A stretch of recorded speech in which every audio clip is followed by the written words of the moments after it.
Seja bem-vinda, seja bem-vindo ao Mundo Quant. Nos últimos vídeos, a gente estava discutindo e aprendendo sobre o NAPA, lembra? No Arbitrage Pricing Approach. E o que a gente vai fazer nesse vídeo? A gente vai rever onde a gente parou ali, né? Os passos, né? O procedimento que a gente aplica no NAPA para poder precificar derivativos. E a gente vai entender por que a gente precisa de uma dinâmica, né, de um modelo matemático para descrever a evolução do preço do underlying e do preço do bond. Já falei sobre isso de passagem nos vídeos anteriores, mas agora é a hora da gente explorar esse assunto, né? Quer dizer, eu cheguei num certo ponto lá no meu modelo de precificação de derivativos, só que agora eu estou meio que bloqueado, eu não consigo evoluir se eu não tiver um modelo para essas duas coisas. A gente vai entender direitinho o porquê disso. E aí, quando a gente falar, tá bom, então eu preciso de um modelo para essas coisas, eu vou ter duas variáveis que eu tenho que modelar, né? Uma vai ser o tempo e outra vai ser o preço do underlying e também o preço do bond, né? Então, tempo e preços que eu vou ter que modelar. Então, com relação ao tempo, a gente vai ter modelos de tempo contínuo e modelos de tempo discreto. Lá no vídeo que eu falo, né, de um overview, né, do roadmap ali dos modelos de precificação, a gente já comentou sobre isso, mas, de novo, agora é a hora da gente explorar isso aqui com calma. E com relação aos preços, né, tanto o preço do underlying quanto o preço do bond, né, do instrumento, do título de renda fixa, que vai representar o teu dinheiro no banco, é a mesma coisa. A gente vai falar ou de preços que assumem valores num domínio contínuo ou num domínio discreto, e vamos ver quando que cada modelo é o mais correto, quando que ele dá melhor resultado, enfim, qual que a gente vai acabar usando. Então vamos falar sobre isso aqui. Então olha só, vamos relembrar os passos que a gente tinha para o NAPA. Então qual que era o passo 1, né? Qual que era a primeira coisa que a gente tinha que fazer? A gente tinha que construir uma estratégia que replicava o derivativo. Como é que a gente montava essa estratégia? Era uma combinação linear de instrumentos. Então eu tinha lá delta unidades do underlying e phi unidades do meu título de dívida, né? Ou seja, isso aqui era a minha posição no underlying, isso aqui é a minha posição no banco, né? O underlying, ou que às vezes a gente vai falar aqui o ativo base, lembrando que às vezes esse ativo nem é um ativo, né? Poderia ser um índice, uma taxa, enfim, mas às vezes a gente vai falar o ativo base. Então, esse primeiro pedaço aqui é a minha posição no underlying e esse segundo pedaço aqui é a minha posição no banco. Veja que tanto o S, né, o preço do underlying, como o preço do bond, né, o valor do seu dinheiro no banco, eles evoluem no tempo e, como você já sabe, a quantidade que eu tenho de underlyings e a quantidade que eu tenho de títulos de dívida, essas coisas, né, são as minhas variáveis de controle. Elas, né, a minha estratégia de replicação, que é a mesma coisa que as minhas variáveis de controle, elas também variam com o tempo. Então, claro, né, lembra, o meu objetivo final era encontrar o delta, o phi, que era a minha estratégia de replicação, e o preço do derivativo. Então, quando eu monto a posição, é claro que eu não conheço esses caras ainda, mas eu assumo que eles existem e é isso aqui que eu quero encontrar, né? Essas três coisas aqui que eu quero encontrar no final. Então, eu vou criar uma estratégia assumindo que o delta existe, assumindo que o phi existe. E aí, se essa estratégia replica o derivativo pela lei do preço único, lembra? Se uma estratégia vai replicar um produto, lá no instante de tempo T, eles vão ter um tesão, né? Eles vão ter o mesmo payoff. Então, significa que em qualquer instante de tempo anterior, eles também vão ter a estratégia replicante e o produto aí que está sendo replicado, eles também vão ter o mesmo valor. Então, a gente igualava e escrevia que o preço do meu derivativo era o quanto custava justamente para eu montar a minha estratégia, ou seja, o valor da minha salada de frutas vai ser igual a quanto custou para comprar os ingredientes dela, beleza? E isso vai variando ao longo do tempo e eu tenho que colocar tudo isso na minha conta. Então, esse era o passo 2. Aí, o que a gente falou? A gente falou, olha, bom, se uma estratégia e um produto, enfim, eles começam no mesmo valor no instante T0, ao longo de todo o tempo se mantém com o mesmo valor, V de T igual P de T. E lá no final, eles também valem a mesma coisa, porque um replica o outro, então se eles valem sempre a mesma coisa, então o quanto um vai variar é igual a quanto o outro vai variar, porque se eles começam no mesmo lugar, se mantêm sempre iguais e terminam exatamente no mesmo lugar, então tudo que um variou é exatamente igual a quanto o outro variou. Então a gente ia impor essa condição, e aí o que eu expliquei para você nas aulas passadas, né?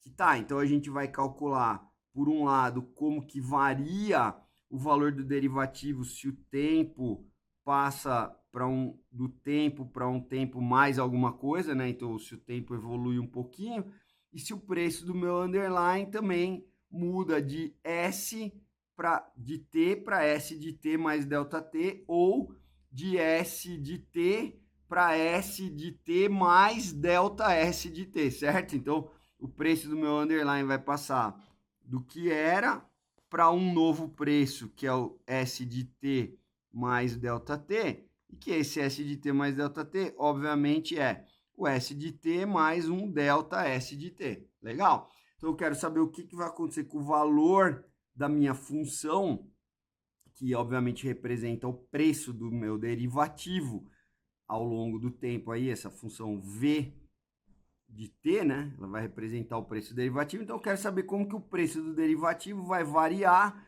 quando o que entra lá nessa função, que é o tempo e o preço do underline, quando eles mudarem um pouquinho, passou um pouco de tempo, o preço do underline variou, eu quero saber como é que vai variar o preço do meu derivativo.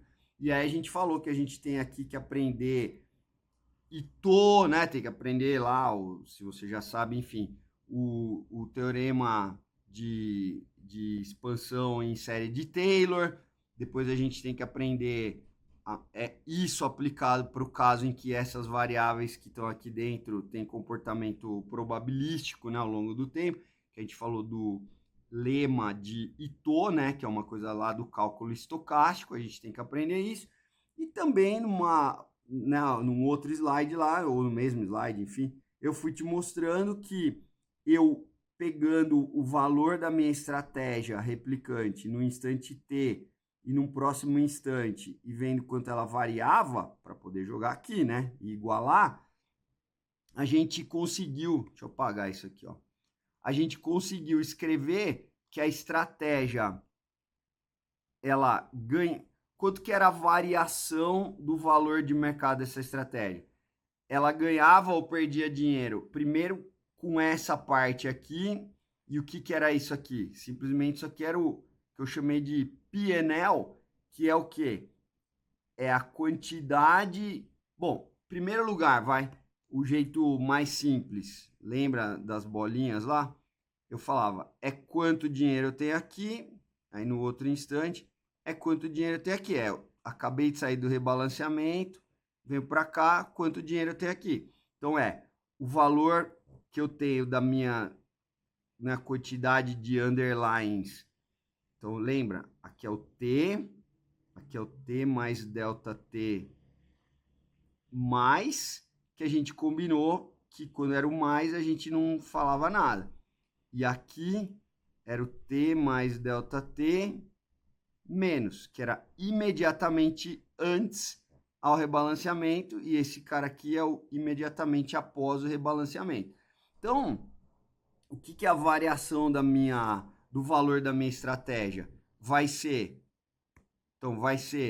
o valor da minha estratégia nesse instante aqui, menos o valor da minha estratégia nesse instante aqui. Então, é o delta, a quantidade de underlines que eu tenho, vezes, né? Preço vezes quantidade, vezes o preço do underlying aqui, mais o valor, a quantidade de títulos que eu tenho vezes o valor do título, depois, né, do rebalanceamento, menos a quantidade que eu tenho depois do rebalanceamento no instante anterior. Então, esse é o instante T e esse é o instante T mais delta T. Só que aí, o que a gente escreveu? Ah, o meu delta, a minha quantidade de ações, vai mudar, né? Ela vai sair de delta de T para delta de T mais delta T. A minha quantidade de títulos vai mudar. Ela vai sair de φ de T para φ de T mais delta T.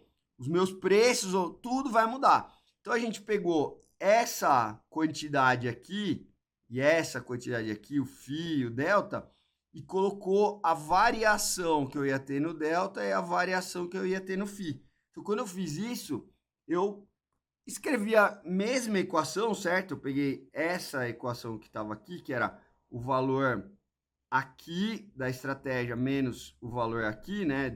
Imediatamente depois do rebalanceamento, nesse instante posterior, menos imediatamente após o rebalanceamento, no instante T. Então, essa conta aqui, eu reescrevi de outra forma, que ficou isso aqui. Então, quanto que eu vou efetivamente ganhar de dinheiro aqui na minha conta, que vai variar o valor de mercado da minha estratégia? Então, vai ser esse pedaço aqui, que é o ganho, é o P&L que eu vou ter devido à variação do valor da ação, sendo que eu mantive, lembra? Ó, desenho de novo aqui das bolinhas, ó.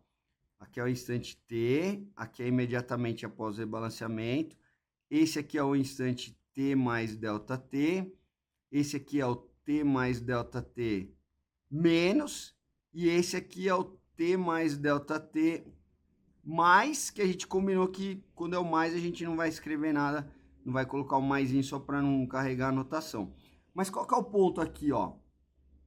Esse pedaço aqui que eu tô falando é essa quantidade de ações que eu tenho aqui, de ações, de underline, enfim, e a quantidade de títulos que eu tenho aqui, ó, após o rebalanceamento no instante T, essa quantidade, lembra, ela vai ficar constante até aqui. Então, se ela vai ficar constante até aqui, quanto dinheiro que eu vou ganhar com a minha posição no underline? É a quantidade de ações que eu tinha no início aqui, vezes a variação do preço do underline. E essa outra parte aqui é quanto dinheiro eu vou ganhar, enfim, quanto eu tô falando quanto dinheiro eu vou ganhar, é ganhar ou perder, né? Então, são quantas, a minha quantidade, quantas unidades de título de dívida que eu tenho, vezes o valor que variou o título. Lembra? Pega exemplo numérico aí, se você está confuso. Ó. Então, eu tenho 3 ações. Aí a ação passou de 100 para 105. Então, eu ganhei R$5 em cada ação, porque ela foi de 100 para 105, vezes 3, ganhei 15. Tá. E o meu título? Se o meu título foi de 200 para 203, tá, então eu ganhei 3 em cada título. Aí se eu tenho 10 títulos, eu ganhei 3 vezes 10, 30, certo? Podia ser ao contrário, né? Eu tinha menos 3 quantidades. Aí o título foi de 200 para 203. O que significa isso? Teve juros, né? O valor do título aumentou em 3. Só que se eu estava devendo, tinha tomado emprestado, né? Fiquei vendido em 3 títulos. Se o valor do título foi de 200 para 203, o valor da minha dívida, da minha posição lá no banco, vai, em cada título eu estou devendo 3 a mais, então 3 vezes 3, 9 aí, certo? Então, estou devendo menos 9 a mais, né? Ou seja, estou negativo 9 a mais lá na minha conta, certo? Tá.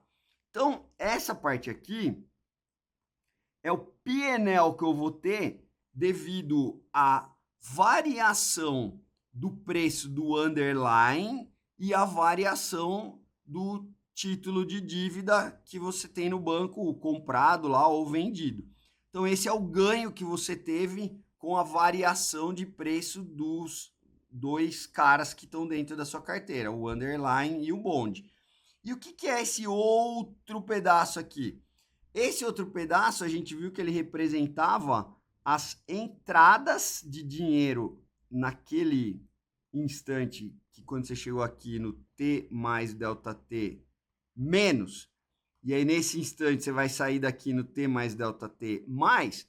Então, durante o rebalanceamento, o que pode acontecer? Se a estratégia fosse autofinanciável, a mesma quantidade de dinheiro que você chegou é a quantidade de dinheiro que você vai sair. Então, aí não teve nenhuma entrada e não teve nenhuma saída. Só que às vezes eu posso ter saídas, por exemplo, custo de transação, despesas aí que eu vou ter que pagar, alguém sacou dinheiro, enfim, levar embora um pedaço do dinheiro, né, que estava lá na sua estratégia. E eu posso ter entradas também, né? Se eu tivesse, por exemplo, vendido na ação, como a gente já viu num outro vídeo, e a ação paga dividendo, eu também tenho que pagar o dividendo, então teria saídas e entradas se eu tenho a ação e a ação paga dividendo, ou se alguém pôs mais dinheiro lá, então o dinheiro que vem de fora do meu sistema. Então são as entradas menos as saídas, que quando a estratégia é chamada de autofinanciável, essa conta aqui é zero. Não tem entrada, não tem saída. O dinheiro que está lá dentro daquele sistema, se você quer comprar mais ação, você tem que tomar dinheiro no banco e vice-versa. Se você vender a ação, vai entrar dinheiro para você por causa da venda da ação, você tem que aplicar esse dinheiro no banco. Então a gente viu que eu tinha que, né, calcular a variação do valor da minha carteira dessa forma. E note que quando eu chego aqui, se eu vou igualar essas duas coisas, ó, só olhando de cara aqui, você já vê que você vai precisar de um modelo. Ó, isso aqui eu quero achar, certo? São as minhas variáveis de controle que eu quero encontrar. Só que o meu modelo vai ficar com esse cara aqui, certo? Eu tenho que ter uma dinâmica, eu tenho que escrever, fazer algum modelo matemático que mostra como que esse preço varia ao longo do tempo, né? Quando você tem algo que está variando ao longo do tempo, a gente diz que a gente precisa de uma dinâmica para aquela coisa. Então, eu preciso de uma dinâmica que vai me descrever o preço, né? Como que o preço do underlying evolui ao longo do tempo e como que o preço do bond evolui ao longo do tempo. E a gente já sabe que no mundo real essas coisas variam com a passagem do tempo e também com os estados da natureza. A gente vai falar mais sobre isso mais para frente, mas isso é chamado um processo estocástico, né? A coisa vai variando ao longo do tempo de maneira probabilística, né? Tem incerteza. Então eu preciso de um modelo para essas coisas. E eu preciso, depois que eu tiver esse modelo, eu vou ter que, dada essa dinâmica, eu vou ter que encontrar como que, sabendo como que o preço varia ao longo do tempo, eu tenho que encontrar o preço. Porque uma coisa é saber a variação e outra coisa é saber o preço. Eu tenho que somar lá acumular todas as variações para encontrar o preço que eu tenho do underline, qual é o preço que eu tenho do título. E daí eu preciso ter aquele ferramental que eu te falei lá do lema de todo, o cálculo estocástico, para entender como que eu posso escrever essa variação, sendo que os amiguinhos, esse cara aqui que está aqui dentro, tem esse comportamento probabilístico aqui, estocástico, né? Que varia ao longo do tempo e dos estados da natureza. Então, quando eu tiver esse modelo, ainda eu tenho que pegar esse modelo e colocar nessa formulação aqui de como que vai variar o valor do meu derivativo. Então, percebe que existe agora uma necessidade de mais ferramentas matemáticas para eu continuar a minha modelagem, senão eu não consigo continuar com esse passo aqui. Então a gente parou aqui. Depois que eu fizer isso, qual é o último passo? Só resolver. Eu vou encontrar, na hora que eu igualar essas coisas, eu vou encontrar equações que, junto com o payoff do derivativo, né? Óbvio, você percebeu que aqui eu estou falando isso para qualquer derivativo. Não estou falando se é uma opção de compra, uma opção de venda, não tem nada disso, é um forward, não tem nada disso. Isso aqui vale para qualquer derivativo. Aí depois eu tenho que colocar lá a carteira de identidade e falar, olha, estou modelando aqui, Só que quando esse derivativo chegar lá no vencimento, o payoff dele vai ser igual a um certo cara lá que a gente, né, lá no vencimento representa o payoff dele, que é o que está escrito no contrato, mas a gente já viu em vídeos anteriores aí na parte de derivativos que lá no vencimento o payoff tem que ser igual ao valor de mercado do contrato, senão teria arbitragem.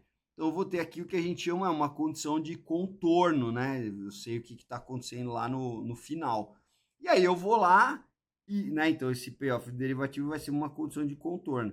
E aí eu vou lá e resolvo, né? Vou ter as equações para resolver e encontrar quem é a minha estratégia, né? Quem são as minhas variáveis de controle e quem é o preço do meu derivativo. É esse o objetivo, é isso que eu tenho que fazer. Só que o que eu estou tentando te mostrar é que para eu chegar no passo 4, eu tenho que ser capaz de desenvolver mais o passo 3. E para eu desenvolver mais o passo 3, eu não consigo se eu não tiver um ferramental adequado para descrever a dinâmica do preço do underlying e do bond ao longo do tempo, certo?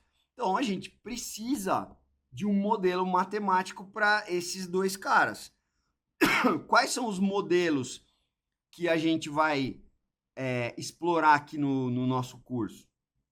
Não o nosso, né? O que existe, basicamente.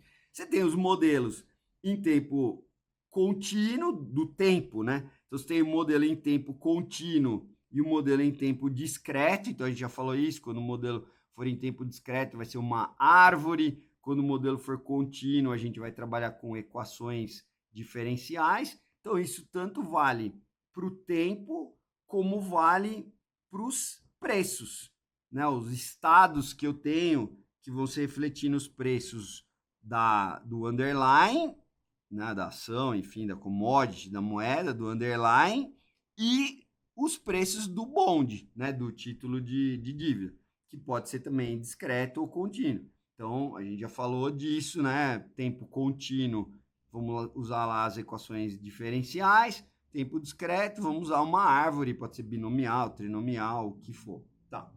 Claro que você pode fazer modelos híbridos. Por exemplo, na minha tese de doutorado, eu fiz um modelo que o tempo era contínuo.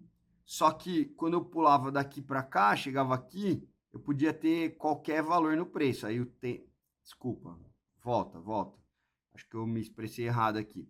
Na minha tese de doutorado, o tempo era discreto. Então eu dava um pulo daqui para cá, mas quando eu chegava aqui, os preços que eu podia ter eram contínuos. Então é um modelo híbrido, certo? Ele é discreto no tempo e ele é contínuo nos preços. Por que que eu fiz isso? Eu já vou explicar, mas é porque na prática as decisões que você toma para fazer rebalanceamento da sua carteira, você não faz isso a cada 1 bilionésimo de segundo. Então as decisões que você vai tomar, elas são em tempo discreto. E os preços, eu não queria colocar 2 ou 3 ou 4 preços, eu queria colocar vários, então por isso que eu adotei um modelo que os estados, né, do preço, os preços que podem acontecer, eles são descritos por um domínio contínuo, tá bom? Então a gente vai falar desses modelos aqui ao longo das próximas aulas até o final desse curso. Se você tem interesse, vai acompanhando aí. Beleza.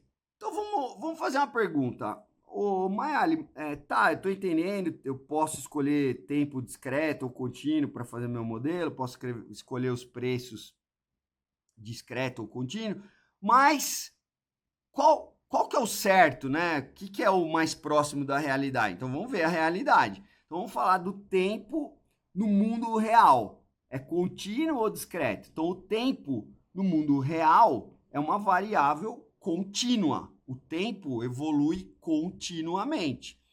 Só que em finanças, não só em finanças, né, mas em finanças, quando você toma suas decisões de investimento, por exemplo, eu vou rebalancear minha carteira, né? Então eu vou mudar as quantidades de ações, de moedas, de commodity, de renda fixa. Então, ou eu vou resolver comprar coisas, vender coisas, enfim. Então, quando eu vou modificar a minha carteira, essas decisões, elas ocorrem em instante de tempo específicos. Aqui, depois aqui. Então, vou fazer isso uma vez por mês, vou fazer isso a cada 1 hora, vou fazer isso, eu fico olhando lá o mercado e, de repente, quando acontecer tal coisa, eu faço. Quer dizer, então, essas decisões de mexer na sua carteira, de comprar, vender coisas, essas decisões que a gente toma em finanças, né, as decisões de investimento, elas ocorrem em instantes específicos que estão dentro de um domínio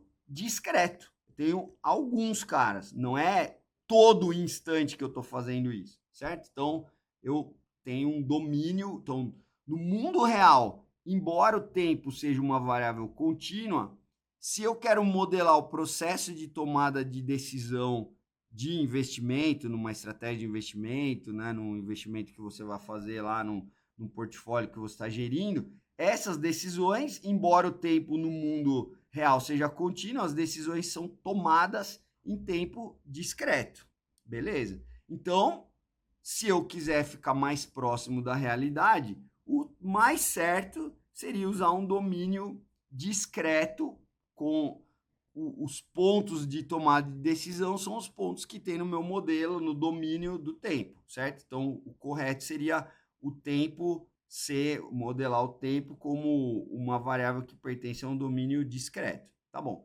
Então, isso é com relação ao tempo. E os preços? Eu deveria usar um modelo contínuo? Como que é o mais certo no mundo real? Preços são contínuos ou preços são discretos? Então, para começar, você tem que lembrar que a menor unidade monetária que existe no Brasil e em todos os países que eu tenho conhecimento é o centavo. Se você conhece algum outro país que nem tem centavo, ou se você conhece um outro país que vai até uma moeda, né? Tirando aqui no Brasil, que às vezes, agora não pode mais, mas antes você ia no posto de gasolina e a gasolina custava 5,999, né? Então, tem a casa do milésimo aqui, não pode mais isso, né? Mas, enfim, porque nem existe moeda para isso, certo? Então, a nossa, no Brasil e em vários outros países, todos que eu conheço, para falar a verdade, então a menor unidade monetária é o centavo. Então, os preços, no limite, eles só podem variar de 1 em 1 centavo, não pode variar de meio centavo, não existe isso, 1/10 de centavo, não existe isso. Então, essa é a primeira coisa. E para, vamos dizer, adicionar ainda em cima disso, nos mercados organizados, quando os preços são cotados, né, os instrumentos são negociados em bolsas, né, mercados organizados, se você assistiu às aulas de derivativos lá, você sabe, a gente está falando de bolsas, né? Então, para todos os instrumentos que são negociados em bolsas, né, em mercados organizados, tem uma regra lá no contrato, né, daquele instrumento que diz que os preços assumem valores num domínio discreto, eles são quantizados, né? O que significa isso?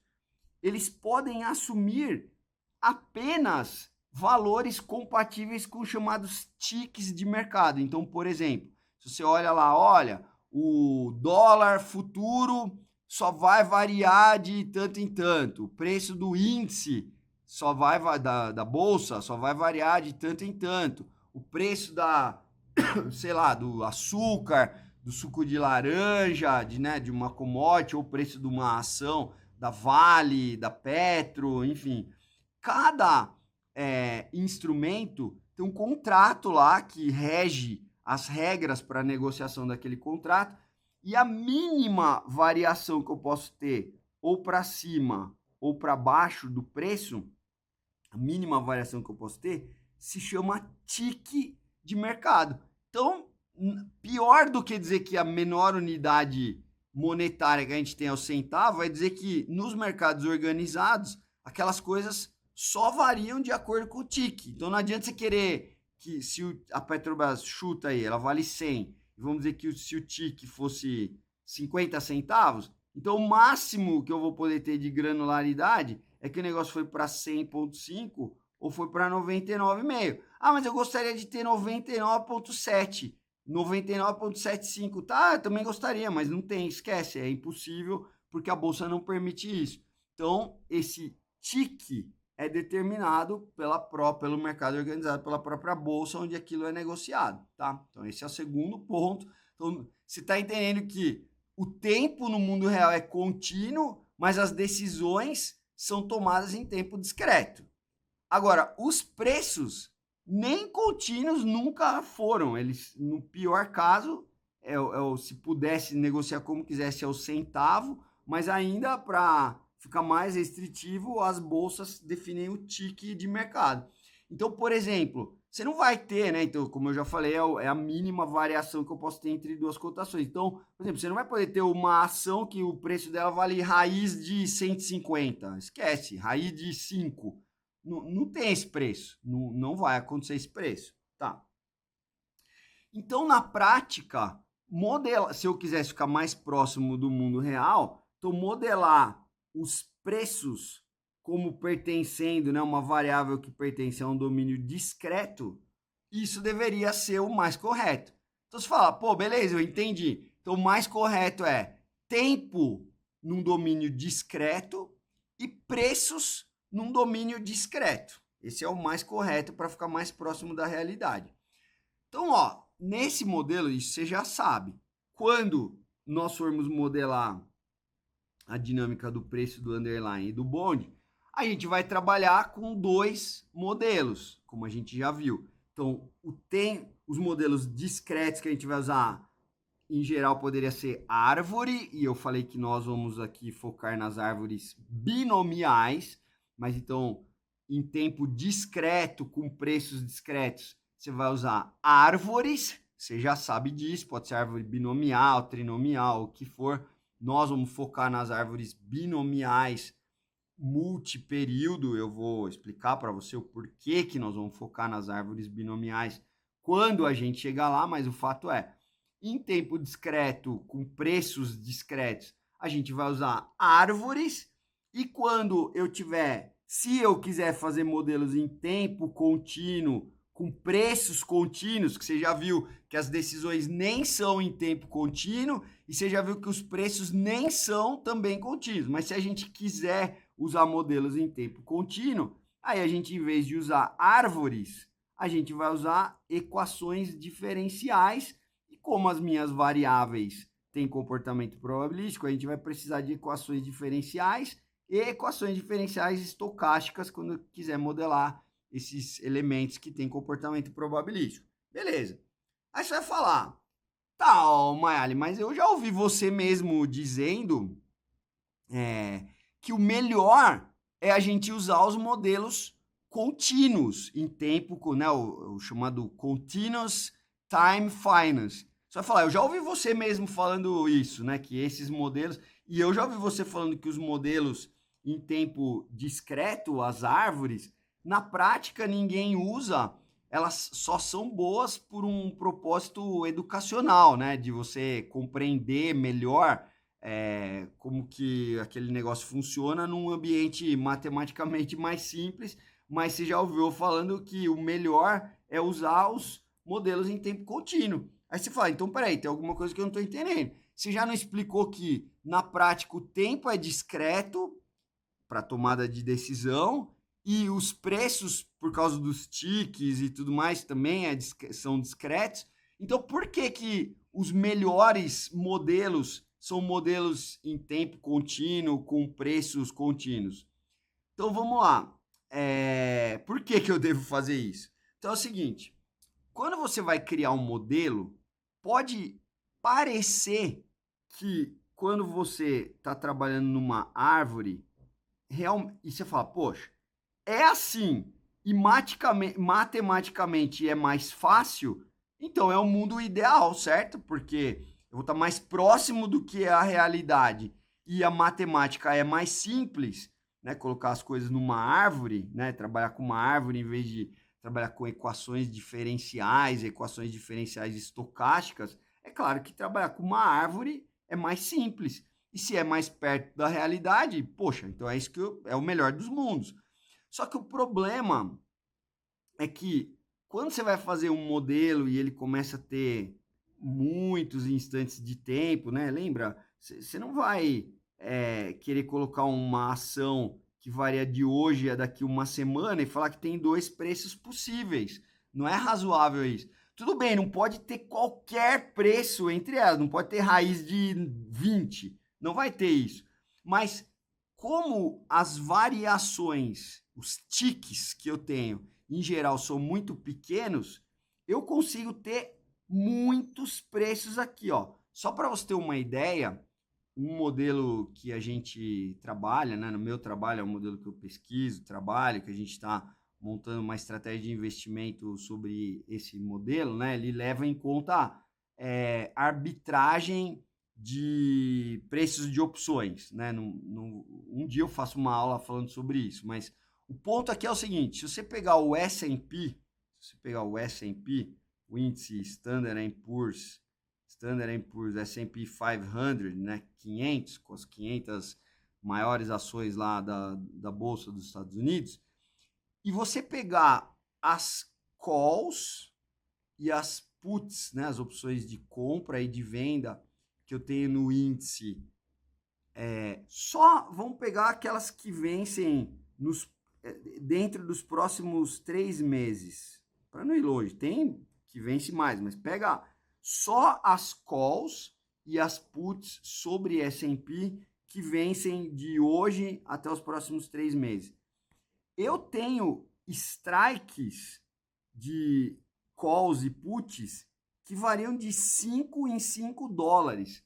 Então o índice, ó, nesse momento que eu estou falando, nessa data aqui, a gente está em 24 de abril de 2025, então o S&P está lá 5.375 pontos. Então eu tenho opções que o strike delas varia de 5 em 5, tanto as calls como as puts. E eu tenho strikes bem altos e strikes baixos. Sabe quantas opções eu tenho diferentes, né? Calls e puts que eu tenho entre os 3 meses? E detalhe, tem opção também vencendo todo dia. Tem opção com prazo de vencimento todo dia, diária aqui. Então, sabe quantas?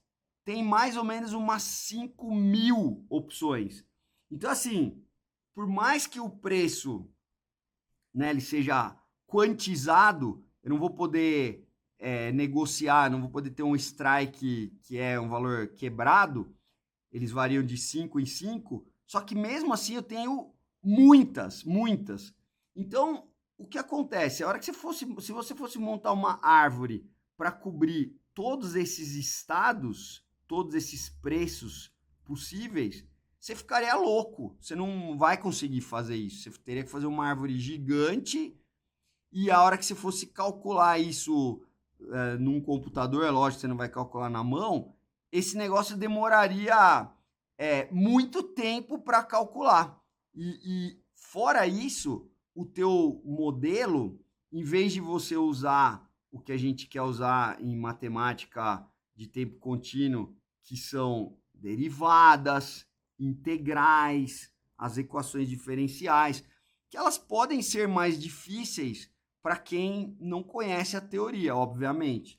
Mas quando você monta modelo que você tem que trabalhar com diferenças finitas, né, em vez de derivadas, você vai ter que trabalhar com somatórias em vez de integrais, você vai ter que trabalhar com equações a diferença. Se equação diferencial você acha difícil, equações a diferenças é um assunto mais difícil ainda. Então, parece mais simples, mas não é. Quer ver? Ó, vou te dar um exemplo. Imagina que você tivesse somatória de i variando de 1 até n de i ao quadrado, né? O que é isso? É 1 ao quadrado, mais 2 ao quadrado, mais 3 ao quadrado, mais... vai somando aí até chegar em n ao quadrado. Isso aqui é 1/6 que multiplica n vezes n mais 1 vezes 2n mais 1. Como que eu sei? Eu usei o matemática para calcular isso. Então, provar que somatória de i ao quadrado é esse negócio não é algo trivial. Você tem que usar... Deve ter vários jeitos, mas um jeito, por exemplo, é provar isso aqui por indução finita. Enfim. Mas quando você faz integral de i ao quadrado di, isso aqui todo mundo sabe que vai dar i ao cubo sobre 3. Né? Todo mundo sabe que integral de x elevado a alfa é x elevado a alfa mais 1 sobre alfa mais 1. Então, qual que é o ponto? Quando a gente, em cálculo, que a gente pode usar o tempo contínuo, a gente pode falar de derivadas, né, variáveis, domínio contínuo, a gente pode falar de derivada, pode falar de integral, pode falar de equação diferencial. E por mais que essas coisas sejam aparentemente, para quem não conhece, mais complicadas, né? Tem uma teoria que você tem que estudar mais e tudo, porque parece o seguinte, não, para fazer somatória, qualquer criança sabe fazer. Sim, mas e depois para resolver o problema? Para sair dessa coisa que está na forma de uma somatória e chegar numa expressão fechada. Então, quando você está lidando com diferenças finitas, quando você está lidando com somatórias, quando você está usando equações à diferença, né? Então, o que é uma equação à diferença? Você vai escrever que o valor do x no instante, né? A gente faz essa anotação assim, o valor do x no instante t mais 1, k mais 1, vai. Então, a gente faz assim, o valor do x no instante k mais 1 menos o valor do x no valor k é igual ao valor do x no instante k menos 1, sei lá, enfim.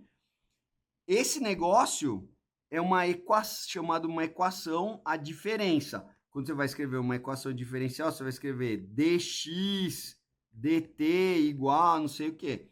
Então, qual que é o ponto? Quando você vai lidar com essas coisas de matemática discreta, né, com domínio discreto, parece mais fácil para escrever as equações, mas na hora de resolver é bem mais complicado. Então, por mais que os modelos mais corretos fossem com tempo discreto e com preços também num domínio discreto, criar esses modelos ia ser um negócio muito, muito difícil. Modelos mega simplificados dá para fazer, mas modelos realistas dentro dessa premissa, que o tempo está no domínio discreto e os preços estão no domínio discreto, então fazer modelos realistas usando tempo discreto e preços, né, no domínio discreto seria impossível, não dá. É muito, muito mais difícil. Então, o que a gente faz na prática? A gente cria modelos em tempo contínuo, por isso que é o chamado Continuous Time Finance, onde o tempo é contínuo, os preços podem assumir valores num domínio contínuo, então é isso que a gente acaba fazendo. A gente assume que essas coisas são representadas por variáveis contínuas, usa as ferramentas do cálculo, derivada, integral, equações diferenciais, e depois volta para o tempo contínuo. Então, o que eu estou escrevendo aqui? Quanto aos preços, então, embora os preços sejam quantizados, né, como a gente falou, eles só podem assumir valores específicos, os tiques de mercado, em geral, são pequenos o suficiente, igual eu te expliquei aí no caso do S&P e de vários outros instrumentos, eles são pequenos o suficiente para permitir que você assuma um domínio contínuo, né, faz um espaço de estados contínuo, e depois, no resultado, você aproxima e só pega os pontos que você quer. Então, é isso que a gente acaba fazendo. E no caso do tempo, é a mesma coisa. Eu faço um modelo que o tempo pode pertencer a um domínio contínuo. Em geral, a gente vai falar que vai pertencer aos reais não negativos, certo? 0 para frente. Aí eu desenvolvo um modelo que vai para qualquer instante de tempo e depois eu considero apenas aqueles instantes que me interessam. E aí tá tudo certo. Então, resumo. No mundo real, o tempo é contínuo e os preços são discretos, são quantizados. Tanto por causa da unidade monetária, como porque nas bolsas aí eles têm o tal do TIC. Então, o ideal seria fazer modelo em tempo discreto com preços discretos. Só que se eu quiser criar modelos realistas com tempo discreto e domínio discreto, teria que montar árvores gigantescas e mexer com uma matemática que não é uma matemática simples de resolver. Ela parece simples de escrever, mas na hora que você vai querer encontrar soluções fechadas para os seus modelos, você não vai conseguir, é muito difícil. Então, o que a gente acaba fazendo? A gente fala, tá, os preços que são discretos, mas a discretização é tão fina, que é tão granularizada, que eu posso usar um modelo com domínio contínuo e depois eu pego só, interpolo ali, pego só aqueles valores que eu quero. E o tempo a mesma coisa. Eu vou usar modelos que podem, né, aceitam um tempo num domínio contínuo, que podem assumir qualquer valor lá positivo para o tempo, só que eu vou calcular aquelas variáveis que eu obtenho para qualquer tempo apenas nos instantes que eu quero. Então eu aproximo, acabo fazendo isso, tá claro? Então qual que vai ser o nosso próximo passo a partir daqui? Volta aqui na nossa conversa. Você entendeu que eu não consigo avançar se eu não fizer modelo para isso. E o que a gente discutiu? Quais são os modelos que existem. Então a gente vai tratar os modelos em tempo discretos, mais simplificados, sem entender, depois vai para os modelos mais sofisticados, modelos em tempo contínuo. Depois que a gente resolver, a gente volta, né, para os valores no tempo discreto, mas enfim, a gente vai fazer um negócio aqui profissional, realista, que é como a gente faz nas mesas de operação, nos fundos de investimento, enfim, nas áreas de risco. Então a gente vai montar um modelo, só que a gente vai ter que dar uma parada agora com a parte de mais de finanças para poder adquirir essa base matemática para entender como que eu vou poder escrever essa dinâmica tanto para o preço do bonde como para o preço da ação e como que eu vou poder escrever depois a variação de uma função que depende desses caras. Então, o que a gente vai falar agora nas próximas aulas? A gente vai falar de teoria de probabilidade, só que a gente vai falar de teoria de probabilidade moderna, né? A gente vai falar de teoria de probabilidade com uma abordagem de teoria da medida. Então, eu vou te explicar como que esse assunto é tratado seriamente nos livros que a gente chama de engenharia financeira ou de finanças matemáticas. Esse é o nome que se dá, né? Eles escrevem em inglês Mathematical Finance. Então, são os livros de finanças matemáticas ou os livros de Financial Engineering ou de Quantitative Finance. Então, eu vou te dar um embasamento matemático teórico aí que você precisa, né? Então, você vai aprender teoria de probabilidade, depois a gente vai falar de processos estocásticos, depois a gente vai falar de cálculo estocástico diferencial, né? Equações diferenciais estocásticas, vamos falar de cálculo estocástico integral, e aí a hora que a gente entender todas essas coisas, a gente volta aqui, joga esses caras aqui e continua o nosso desenvolvimento para chegar no passo 4, que aí eu vou ter as equações de precificação que eu preciso. Fechado? Então, espero que o nosso mapa, né, o caminho que a gente vai percorrer esteja claro. Se você tem dúvida, comentário, bota aí nos comentários aí embaixo. Se não, eu vejo você no próximo vídeo. Um abraço e até lá.